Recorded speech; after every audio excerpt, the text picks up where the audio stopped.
Thank you so much for speaking with me today, Tolu.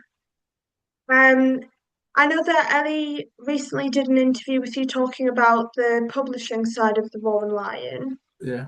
uh, and today we should talk about the your poetry collections, specifically Voyage and Home in Motion, as well as the book fairs that the Roaring Lion Newcastle are attending, if that's okay with you. Rah! Exactly, the Roaring Lion, yes. Um, If we start with the clearest question, Tolu, what do you like most about writing poetry? What draws you to that specific art form? Yeah, I think for me, it's the brevity of language, being able to express myself with short bursts of words. And I also believe that, yeah, so for that brevity alone, I think it makes me like poetry. I don't really have to like if I were to write a story or write a story to pass a message across, I'll be looking at thousands and thousands of words, but I can communicate whatever I want to say, just using that brevity of language in poetic form in a couple of lines, and it could be more lines, but just the whole idea is the brevity of language and the fact that I'm able to produce. I just believe like I've been a fan of poetry now for many years.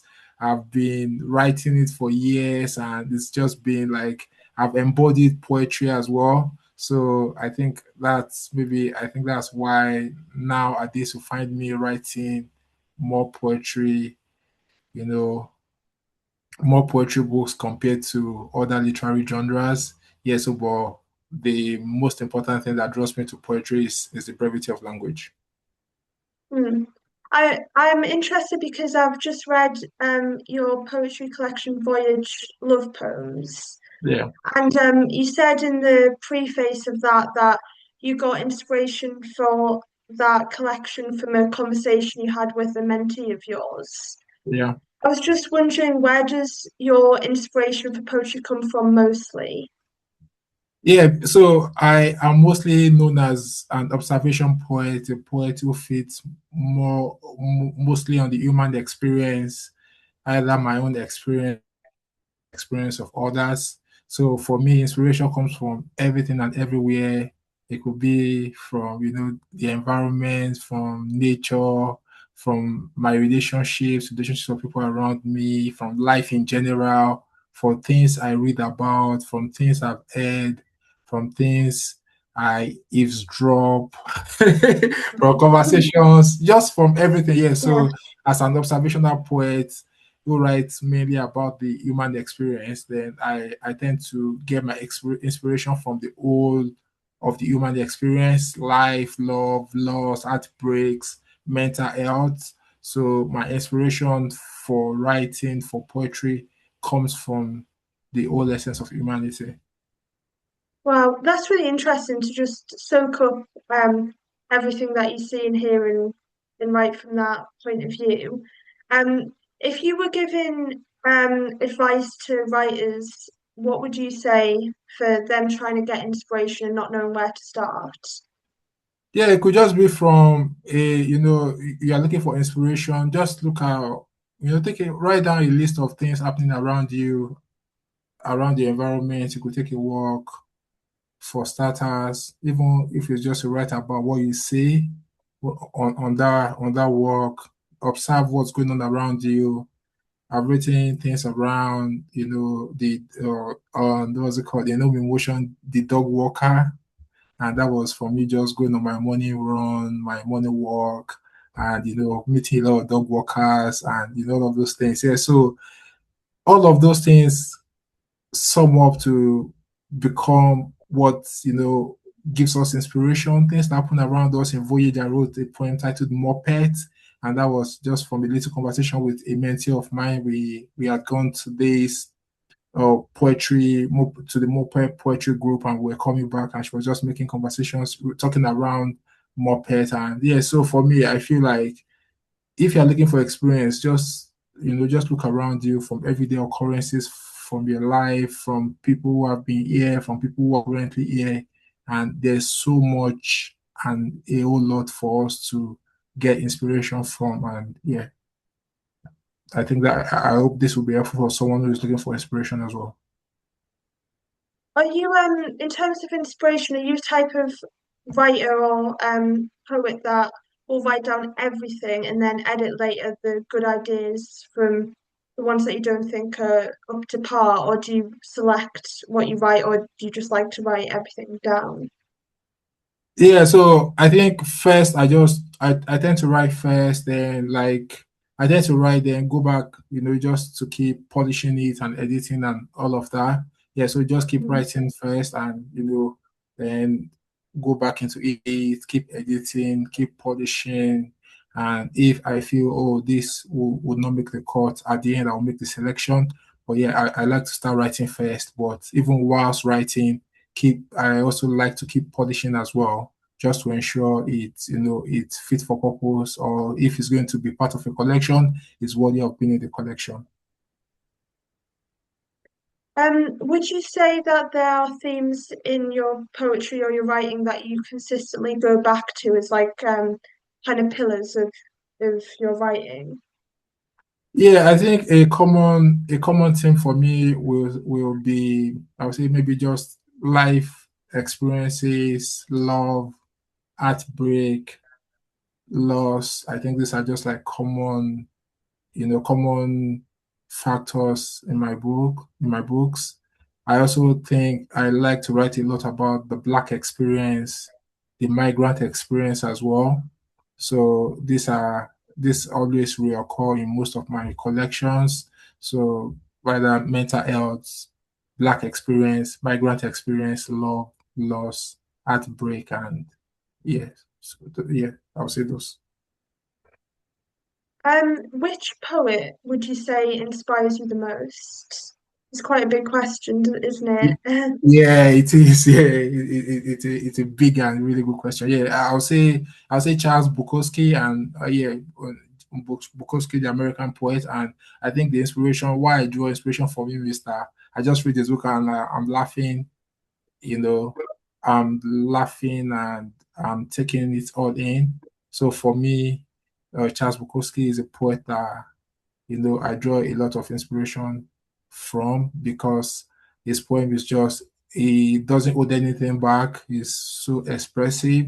And I think I'm getting to that point in my own writing as well, whereby I just want to say it all, even though there are times I feel like, okay, now, like when I'm writing, I feel like, okay, then I go back to edit, okay, now I'm also a poet who tends to look more at the brevity of language in terms of, okay, this is too much words. Now I need to cut things off. I think in the early part of my career as a poet, I believe that so many words, I used to love like having so many words, but as I've advanced in my career now, I know that even as that poet, you need to, brevity of language must always be the essence. Can you be sharper and still be able Mm. to pass the message across rather than just being too wordy? And yeah, so yeah, but for me, I think Charles Bukowski, it cuts across as that kind of poet. He's worked in the post office before.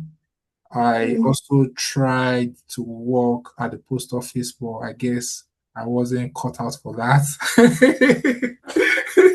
I wasn't cut Yeah.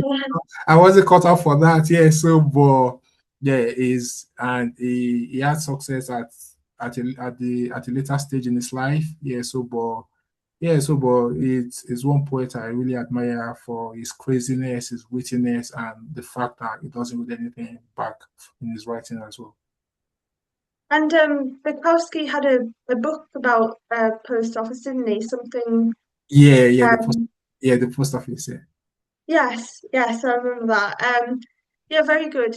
yeah. He's an excellent writer, so Yeah, that makes fantastic, sense. fantastic writer. So yeah, I think that's the right choice. Although people castigate him a lot, for it or for some of his views and all of that. But I think for his artistic work, he deserves that Mm. artistic merit. Is a great writer, a great novelist, a great poet, and yeah, I love his writings. Yeah.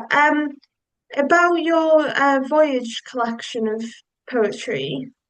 Um, the cover is a very beautiful cover with lots of people taking a voyage across an ocean. You've got like a lighthouse, a birthday cake, a little boy reading Gulliver's Travels. I can show you the cover here if you can Yeah, see it. yeah. I don't know if you can see it. I have I one. was just I have yes, my copy as well. yes. I think that's a gorgeous cover, and I was just wondering why did you pick that specific cover to represent the themes in the book?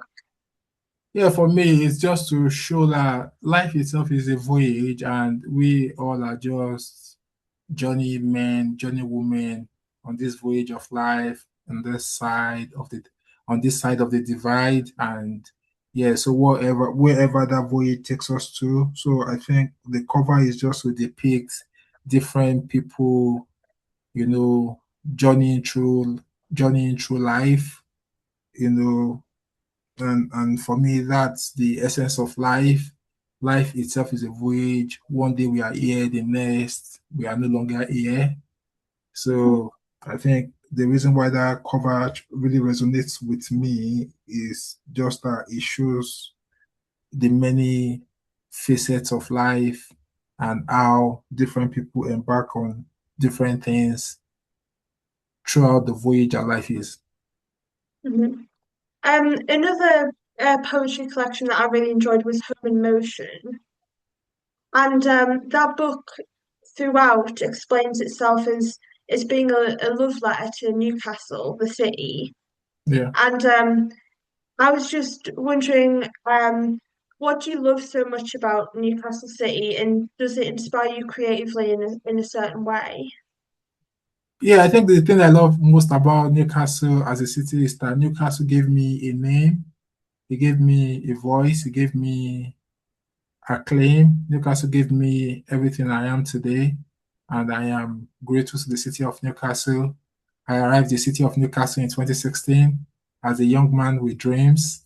I never knew I would go on to, to become this poet, this writer who would earn, a seat at the table of the, of literary greats who have made Newcastle home. So for me, I feel like I owe a lot to the city, to the poets, to the writers, to the community of writers who sheltered me in the days and nights were forlorn.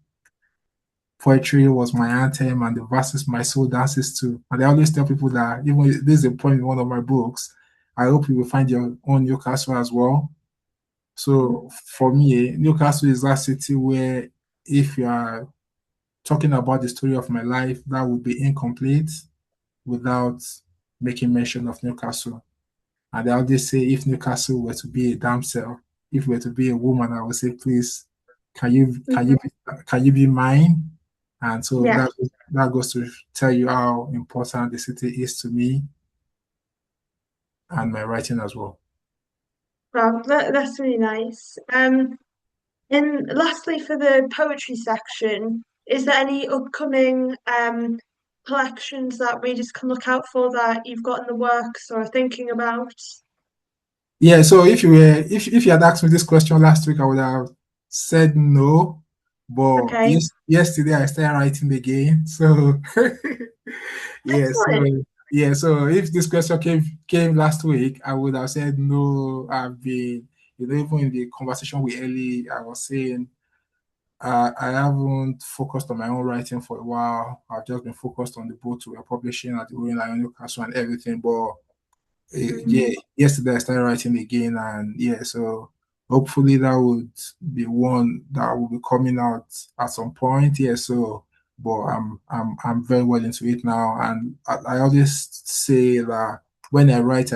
When the inspiration comes, it flows, and it flows. Yeah, so I think I'm currently at that stage now where the inspiration is flowing. Yeah, so but yeah, something good is coming as well. Another poetry collection. Mhm. Yeah, so you mean you can't rush it. Inspiration and creativity just comes when it comes and you have to just grab onto it and Yeah, you You know? can't rush it. Some people will tell you that, oh, write 100 words a day, write 200 words a day, 500 words a day. I don't follow those sort of rules. I'm just one who believes that when the inspiration comes, the inspiration comes. Yeah. So now that the inspiration has come, I am, I'm enjoying it. I'm loving it. I feel like I was just in church earlier today as well, and some points were flowing through my mind, even whilst Mhm. yeah, so I now know, yeah, that's inspiration season. Yeah, so yeah, you can't force inspiration. Some people will say, oh, for inspiration, do this, do that. I don't do anything for inspiration. The inspiration just comes, and yeah, so that's yeah. So, but a new book should be coming soon as well. Moving on to the book fairs. Could you let us know what book fairs the Roaring Lion Newcastle are attending next? Yeah, so we have a couple of book fairs coming up. We are going to be at the Time Out Book Fair. I think that's on the 16th of August, if I'm correct. That should be on a Sunday, the 16th of August. Then we have another book fair in London, the Multicultural Book Fair in London on the 5th of September. And we also have the Milton Keynes Book Fair on the 26th of September. So we'll be all around the country from the Northeast to London to Milton Keynes. And yeah, so that's our schedule for the rest of the year. If there's any other thing, people can check out our socials, check us out on LinkedIn, Instagram, on our X, on TikTok to get on Facebook to get all of the details. Why would you say it's important to attend book fairs as an independent publisher? What do you think are the biggest benefits to that?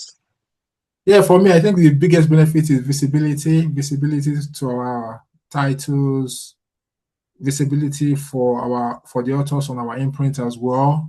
So the more you go out, the more you attend this sort of event, the more people get to know about you, especially for a fact that we are also traveling around the country as well. We are not just limited to a geographic location. So if we are in Manchester, people come from around the country to the book fairs, they get to meet us, hear about us, and the beautiful thing we are doing at the Roaring Lion Newcastle. So for me, I think it's very important to go out to share the gospel of the Roaring Lion Newcastle, to tell people about the incredible work we are doing and what we are building as well at the Roaring Lion Newcastle. What would you say to encourage people to come and visit the Royal Lion stand? What do we have to offer as a company, would you say? Yeah, I think we like our like we say we are a publishing imprint. We publish work that questions, that disrupt and refuses the quiet.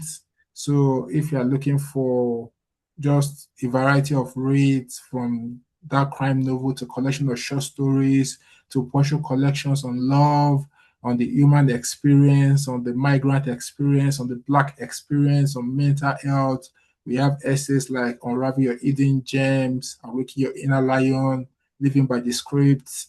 So we just have a variety of books. We have poetry for young children as well. We have children's picture books as well to help young people grow in their self-confidence and self-esteem. I wear self-confidence like a second skin and I'm not a troublemaker. So for me, for anyone who wants to visit our stand, we have a variety of books that cater to, you know, the human experience, human stories with a human art and things, and also stories that could help people who need just that sort of inspiration to forge ahead in life as well. Well, that's all the questions I have for you today. I can't thank you enough for talking with me today. That's been amazing. Thanks for your time, Tolu. Roar! Can I have a loud roar like a lion? Roar! Thank you so much, Katie. Thank you. Thank you.